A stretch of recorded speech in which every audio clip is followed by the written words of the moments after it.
Salut tout le monde, on part aujourd'hui pour le 1386e épisode de l'After Zappimage et on va débuter du côté de l'Olympique de Marseille. On a pas mal d'informations autour de l'arrivée d'Alexis Sanchez qui a été présenté hier en conférence de presse, donc on a quelques déclats de l'attaquant chilien. Donc bon, premièrement évidemment l'officialisation de l'OM hier sur ses réseaux sociaux, libre de tout contrat. Donc Alexis Sanchez arrive du côté de Marseille, attaquant international chilien, 143 sélections avec la Roja chilienne, 17 trophées remportés dans sa carrière et évidemment il est passé par les plus grands clubs. On a quelques déclats donc les amis d'Alexis Sanchez. Premièrement, il a été assez surpris de l'accueil qui lui a été réservé à l'aéroport de Marignane. On a vu quelques images hier, il y avait énormément de supporters phocéens qui étaient présents. Il nous dit très surpris et très content de l'accueil. Je ne réussis pas encore à avoir les pieds sur terre après cet accueil. Autre déclaration d'Alexis Sanchez sur le pourquoi du comment rejoindre l'Olympique de Marseille. Il nous dit: c'est un défi personnel. J'ai joué en Italie, en Espagne, en Angleterre. Je ne sais pas si vous connaissez Lucien Agoumé. C'est un joueur, Lucien Agoumé, qu'il a côtoyé du côté de l'Inter. Il nous dit: mais lui, il m'a beaucoup parlé de l'Olympique de Marseille. Je me suis dit, pourquoi pas venir ici. Ensuite, en ce qui concerne son état physique, il nous dit: physiquement, je me sens bien. Je me suis déjà entraîné en Italie avec l'Inter. Il reste encore quelques détails à régler, notamment toucher un petit peu plus le ballon et trouver du rythme. Donc, ce qui veut dire que, voilà, peut-être pas ce week-end, mais dans une semaine, Alexis Sanchez pourrait être opérationnel avec l'OM. Alors, il se peut qu'il soit dans le groupe ce week-end, mais je ne sais pas si il sera aligné en tant que titulaire, hein. Il y a tout de même très peu de chance. Après seulement 3-4 jours d'entraînement, bon, ça serait très surprenant qu'il soit titulaire. Alors il aura peut-être une petite dizaine ou une vingtaine de minutes en seconde mi-temps ce week-end, on verra ça. Ensuite, Alexis Sanchez qui nous dit aussi: jouer la Ligue des Champions, c'est magnifique. L'OM n'a pas gagné la Ligue 1 depuis 10 ans. Mais l'Inter n'avait pas gagné le Scudetto depuis 11 ans quand je suis arrivé. L'effectif est très bon, les dirigeants aussi. On va faire le maximum. Voilà, c'est quelqu'un de très ambitieux. Après, voilà, du côté de l'OM, bien figurer en Ligue des Champions, ça, je pense c'est l'un des objectifs, hein, cette saison. Parce qu'on sait très bien que l'Olympique de Marseille a un passif avec la Ligue des Champions qui est tout de même assez compliqué depuis quelques années. Puis après, bon, en ce qui concerne la Ligue 1, évidemment faire au mieux. Il y a l'ogre du Paris Saint-Germain qui, bon, à mon avis, sera injouable cette saison. Mais voilà, faire au mieux du côté de l'OM qui doit évidemment ambitionner d'être dans la course à la Ligue des Champions avec voilà, peut-être l'Olympique Lyonnais, l'AS Monaco ou le Stade Rennais. Les premières images d'Alexis Sanchez à l'entraînement hier. Donc il a rencontré ses nouveaux coéquipiers. Il a rencontré aussi Igor Tudor, le nouvel entraîneur de l'OM. Ensuite, une dernière petite information qui concerne Pablo Longoria qui a mis la situation claire en ce qui concerne Doulier Caleta-Car. La situation de Caleta-Car est un petit peu particulière. La politique du club n'a pas changé. L'OM n'aura aucun joueur en fin de contrat. C'est clair pour le joueur, on en a parlé avec l'entourage du joueur, c'est-à-dire que du côté de Marseille, que ce soit Caleta-Car ou un autre, il n'y aura pas de joueurs qui vont entrer dans la dernière année de leur contrat sans avoir prolongé. Parce que voilà, c'est un risque tout simplement que le joueur parte gratuitement l'année suivante. Donc du côté de Marseille, on ne veut absolument pas faire face à ce genre de risque. Donc à mon avis, il va y avoir encore beaucoup de mouvements sur le mois d'août. On continue les amis du côté de Monaco, cette fois-ci avec l'arrivée de Malang Sarr qui connaît très bien la Ligue 1 puisqu'il a longtemps évolué du côté de l'OGC Nice. Il est donc de retour en Ligue 1 à Monaco. Il est prêté par les Blues de Chelsea. Il y a une option d'achat dans ce prêt de Malang Sarr qui, bon, ne jouait que très rarement avec les Blues. Ensuite, on va aller les amis du côté de l'Olympique Lyonnais. Premièrement, une information sur l'état de la pelouse du stade du Moustoir à Lorient. Dimanche, Lorient devait recevoir l'Olympique Lyonnais. Regardez un petit peu l'état de la pelouse du FC Lorient. Elle est évidemment touchée de plein fouet par la sécheresse, mais surtout aussi par le festival interceltique de Lorient. Et la pelouse est en très très mauvais état du côté du Moustoir. Des délégués de la Ligue de football professionnel vont se déplacer aujourd'hui et demain pour examiner un petit peu la pelouse. Et il est possible que cette rencontre face à Lorient ce dimanche soit tout simplement annulée. Ensuite, on va enchaîner avec une information qui concerne Anthony Lopez qui a reçu donc un carton rouge lors de la première journée de Ligue 1 face à Ajaccio lors de sa sortie non maîtrisée sur Mounaïm El Idrissi. Anthony Lopez était en commission de discipline hier et la sanction elle est tombée, c'est une lourde sanction. Mais voilà, ça va peut-être faire réfléchir un petit peu Anthony Lopez. 3 matchs de suspension pour le portier de l'Olympique lyonnais. Autre information côté Gones, l'OL a reçu une offre en provenance de Première Ligue pour Oussem Aouar, une offre de Nottingham Forest. L'offre a déjà été refusée par les Gones. Les discussions se poursuivent. Visiblement, voilà, l'indemnité transmise par le club anglais ne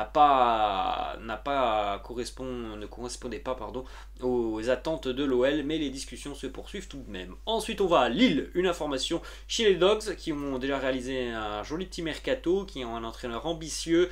Ludovic Blas devrait s'engager avec le LOSC contre 15 millions d'euros. On est actuellement en train de finaliser les derniers détails de ce transfert et ce serait un super coup pour le LOSC parce que c'est un joueur extrêmement important du côté de Nantes. Hein. C'est quelqu'un qui est capable de marquer et qui délivre aussi beaucoup de passes décisives. C'est un profil complet et assez polyvalent. Ensuite, du côté du Paris Saint-Germain, les amis, un nouveau joueur vient d'intégrer le loft des indésirables et c'est Mauro Icardi. Alors Mauro Icardi, on l'entend souvent dire qu'il ne veut pas quitter le club. Alors peut-être qu'il va revoir sa situation lorsque voilà, il va commencer à passer tous ses entraînements à l'écart du groupe, puisque depuis hier il ne s'entraîne plus avec le groupe mais avec les indésirables. Il y en a encore quelques-uns du côté du PSG. Ensuite, une information mercato aussi côté Paris Saint-Germain, ça concerne Arnaud Kalimundo qui devrait s'engager vraisemblablement aujourd'hui ou dans les tout prochains jours du côté du Stade Rennais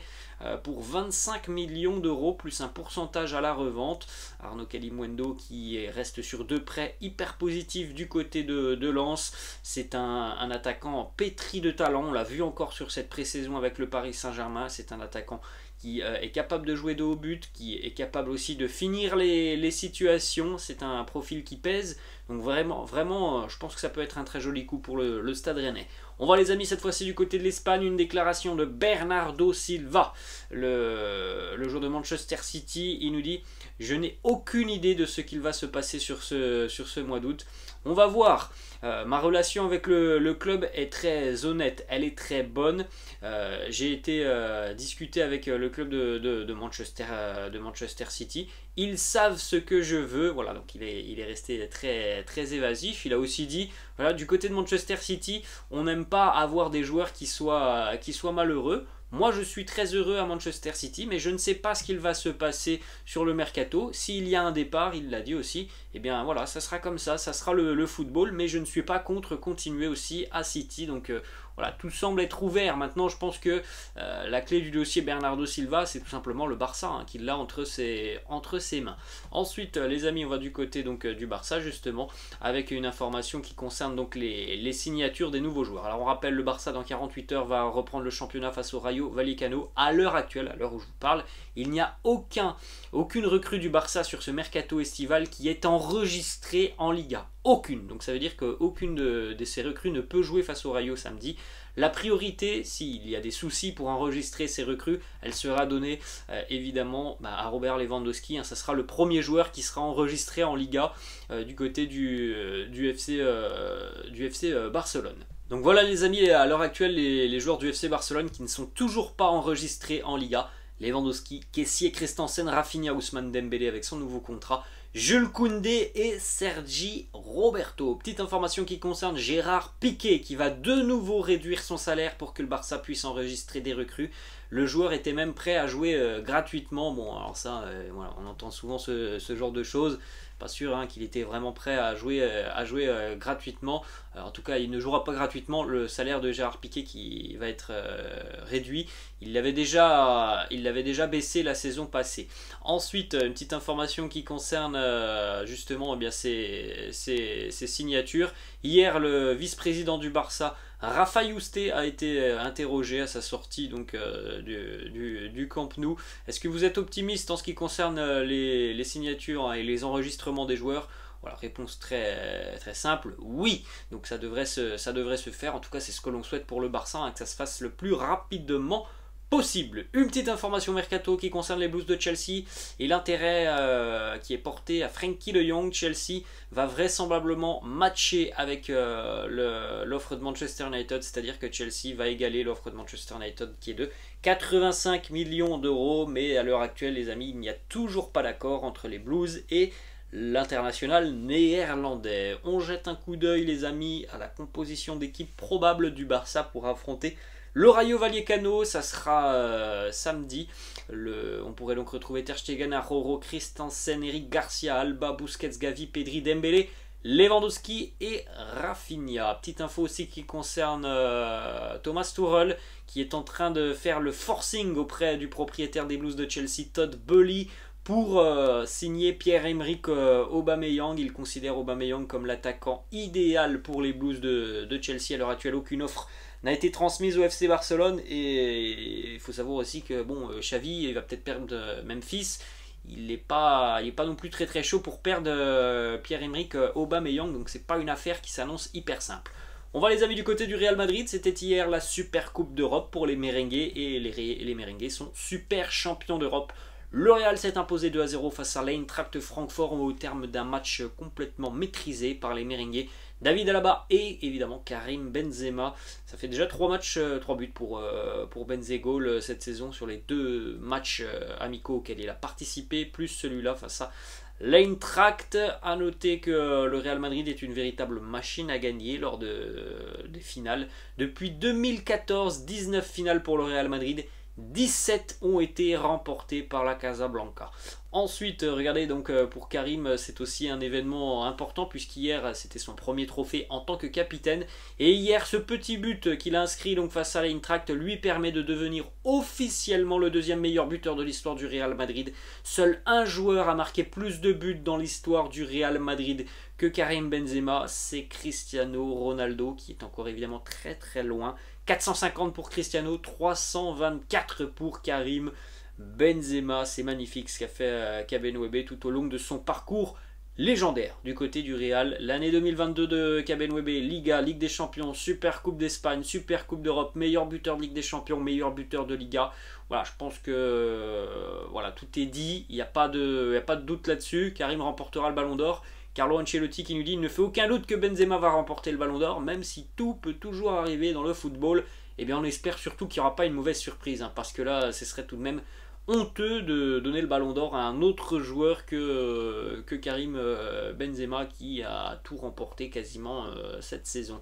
Ensuite, Carlo Ancelotti, c'est aussi incroyable hein, ce qu'il a fait sur les derniers mois avec le Real Madrid. Il est devenu le premier entraîneur de l'histoire à remporter les 5 grands championnats, à remporter 4 Ligues des Champions et à remporter aussi 4 Super Coupes d'Europe. Ensuite, regardez un petit peu les supporters madrilènes qui ont taquiné Kylian Mbappé hier avec ce maillot. Mbappé, 0 Champions League. On poursuit avec une déclaration du président du Real Madrid, Florentino Pérez, qui s'exprime sur le mercato merengue. Il nous dit « Avec l'équipe que nous avons, nous n'envisageons plus de signature pour cet été ». Je pense que ça n'empêchera pas d'avoir encore des informations en ce qui concerne le mercato et surtout...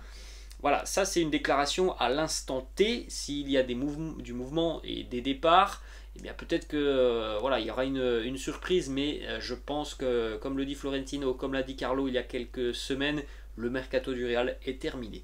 Ensuite les amis, on va du côté de l'Angleterre. Une information qui concerne Benjamin Mendy. Le procès de Benjamin Mendy s'est ouvert hier. Il va durer environ 15 semaines. Le footballeur risque jusqu'à 19 ans de prison pour les 10 chefs d'accusation auxquels il fait face. Donc vous connaissez hein, le pourquoi du comment. Benjamin Mendy est tout simplement devant le tribunal en Angleterre. Et on termine les amis avec une information du côté du Maroc. Il semblerait que Vahid Halilhodžić ait été licencié de son poste de sélectionneur du Maroc à quelques mois maintenant du mondial au Qatar. Voilà les amis, la fin de cette vidéo. J'espère que ça vous a plu. N'hésitez pas comme d'habitude à lâcher un petit pouce bleu. N'hésitez pas non plus à vous abonner à la chaîne.